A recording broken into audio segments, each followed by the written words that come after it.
জনাব রিয়াদ ইবনে জামাল, আমরা যদি একটু উদ্ধার তৎপরতার প্রসঙ্গে জানতে চাই যে এখন পর্যন্ত 12 লাখ পরিবার পানিবন্দী অবস্থায় রয়েছে এবং ক্ষতিগ্রস্ত প্রায় অর্ধ কোটি মানুষ। প্রত্যেকটা মানুষের যারা আসলে বানভাসী রয়েছে নিরাপদ আশ্রয় নিশ্চিত করাটা কতটা চ্যালেঞ্জিং?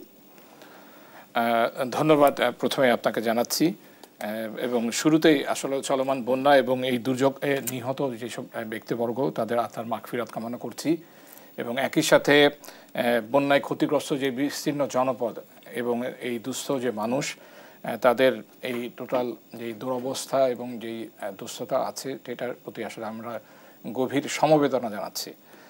আজকের অনুষ্ঠানে উপস্থিত সম্মানিত আলোচক এবং টিভি পর্দায় যারা সংযুক্ত আছেন আমাদের সাথে তাদেরকে আমি আমার পক্ষ থেকে শুভেচ্ছা এবং স্বাগতম জানাচ্ছি। এই কারণেই মূল প্রতিপাদ্য বিষয় যেটা আপনি অলরেডি বলেছেন, ঐক্যবদ্ধতার ব্যাপারটা, আসলে ঐক্যবদ্ধতা এবং সমন্বয় যেটা আমরা সরকারের বিভিন্ন বাহিনী আছি এবং সাধারণ মানুষ যারা সেই সব এলাকার সাধারণ মানুষকে সমন্বয় করেই বেসিক্যালি এবারের এই ব্যতিক্রমী উদ্যোগটা আমরা নিয়েছি। বন্যা আমাদের জন্য খুবই প্রত্যেক বছরই কম বেশি হয়, আমাদের অভিজ্ঞতা আছে, বাট এবারেরটা একটু ব্যতিক্রম এই কারণেই যে প্রথম থেকে আসলে জনতা এখানে সমন্বয় এবং আমাদের সাথে সংযুক্ত হয়েছে।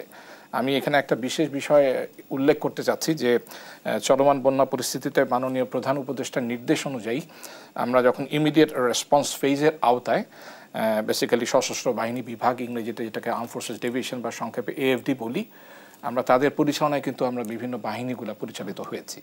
আপনি যেটা জানতে চাচ্ছিলেন যে বিভিন্ন ধরনের চ্যালেঞ্জ এখন সারফেস হচ্ছে এবং স্পেশালি বানভাসী মানুষকে নতুন করে আশ্রয় দেওয়ার বা তাদেরকে একটা সেফ জায়গায় নিয়ে যাওয়ার ব্যাপারে এটাতে প্রথম থেকে সরকারি বাহিনীর অংশ হিসেবে বাংলাদেশ কোস্টগার্ড কিন্তু এখানে যুক্ত হয়েছে।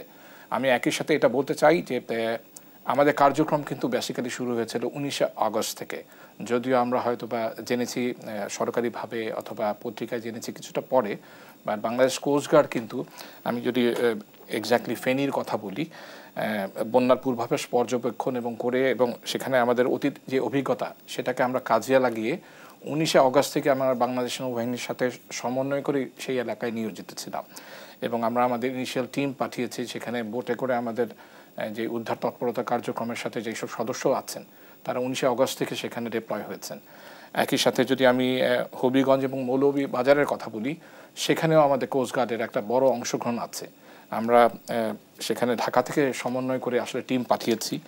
আর সর্বশেষ আপনারা হয়তো বা জেনে থাকবেন খুলনার পাইকগাছা, যেখানে একটা বাঁধ ভেঙে যাওয়ার কারণে একটা এলাকা প্লাবিত হয়েছে, সেখানেও বাংলাদেশ কোস্টগার্ড গিয়েছে এবং এখন পর্যন্ত অক্লান্ত পরিশ্রম এবং নিবেদনের যে অংশটা সেটা আছে। আপনি যেটা জানতে চাচ্ছিলেন বানভাসী লোকজনকে কিভাবে আসলে উদ্ধার কার্যক্রম, যেহেতু ইতিমধ্যেই এই বন্যায় 23 জনের প্রাণহানি হয়েছে, নিশ্চয়ই আপনাদের প্রথম অগ্রাধিকার জীবন বাঁচানো।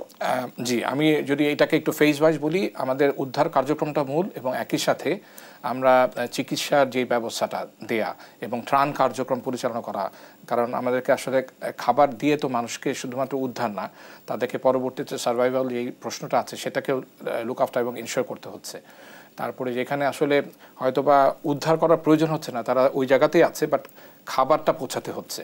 তো যেটা হয়তোবা মিডিয়াতে এসছে বা আপনারা জেনেছেন, বাংলাদেশ সেনাবাহিনী, বাংলাদেশ বিমান বাহিনী, বাংলাদেশ নৌবাহিনী এবং আমরা যারা আছি, আমরা আমাদের লেভেলে নিজেদের উদ্যোগে যে ত্রাণ কার্যক্রম পরিচালনা করছি, অর্থাৎ খাবার সামগ্রী পৌঁছে দিচ্ছি, একই সাথে যেহেতু জনগণকে সম্পৃক্ততার ব্যাপারটা এবার খুব বড় করে আলোচনা হচ্ছে, আমরা কিন্তু বিভিন্ন সংস্থা থেকে অভূতভাবে সাড়া দিচ্ছে, খুবই মানে এটা আনপ্রেসিডেন্টেড যেটা বলি, এবং অন্যান্য সংস্থা যারা যেতে পারছে না, যেহেতু আপনি নিজে বলেছেন দুর্গম এলাকা, অনেক কিছু আননোন টেরিটরি, বাট তারা চাচ্ছেন সেখানে সম্পৃক্ত হতে, আমরা কিন্তু তাদের জিনিসগুলো কালেক্ট করে আমরা কিন্তু এই ডিস্ট্রিবিউশনে আছি।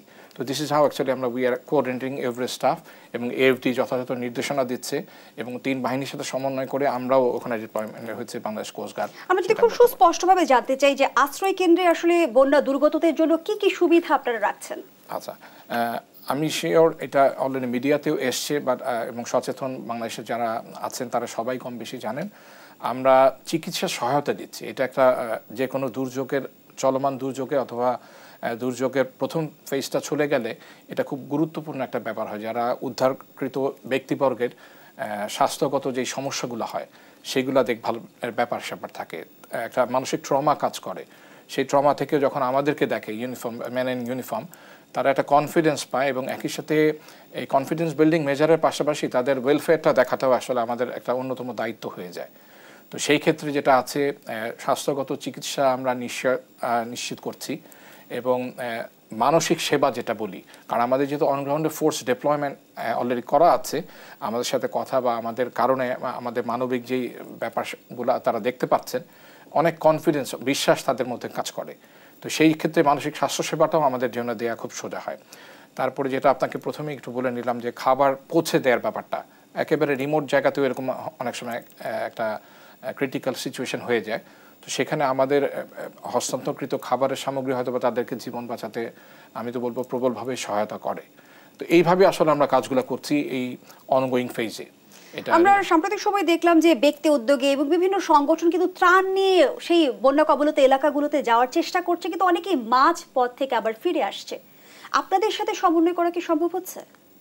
সেটাই আমি আসলে বললাম যে অনেক সময় মিডিয়ার মাধ্যমে তারা জেনে যাচ্ছেন যে ডিরেক্টলি পৌঁছানো যাচ্ছে না, কারণ হাইওয়েটা ডুবে গেছে, সেখানে দীর্ঘ যানজটের একটা পরিস্থিতি সৃষ্টি হয়েছে। বাট তাদের তো আর্জটা রয়ে গেছে যে এফেক্টেড পিপলদেরকে আসলে ত্রাণ পৌঁছে দিতে হবে। তো সেই ক্ষেত্রে সমন্বয়টা আমরাও বলেছি, মিডিয়াতে আমরা জানিয়েছি যে শুধুমাত্র ত্রাণ মানে উদ্ধারের ব্যাপারটা না, আমরা যেহেতু বাংলাদেশ কোস্টগার্ড, আমরা যেটা বলি আসলে ফ্যামিলি ওয়েলফেয়ার অ্যাসোসিয়েশন CGFW, আমরা এর মাধ্যমে বিভিন্ন ধরনের ত্রাণ পৌঁছে দিচ্ছি এবং আমরা ইনভাইট করছি লোকজনকে, জানাচ্ছি যদি তাদের কোনো ত্রাণ সামগ্রী থাকে যেটা সঙ্গত কারণে পৌঁছানো সম্ভব হচ্ছে না তাদের পক্ষে, বাট আমাদের কাছে দিলে যেহেতু আমাদের টিম মোবিলাইজ হচ্ছে এবং যাচ্ছে, তা আমরা কিন্তু তাদের হয়েও সেই কাজগুলো করে দিচ্ছি। সাধারণ মানুষের আপনি যেটা বলতে চাচ্ছেন যে বিভিন্নভাবে সংযুক্ত হতে চাচ্ছে,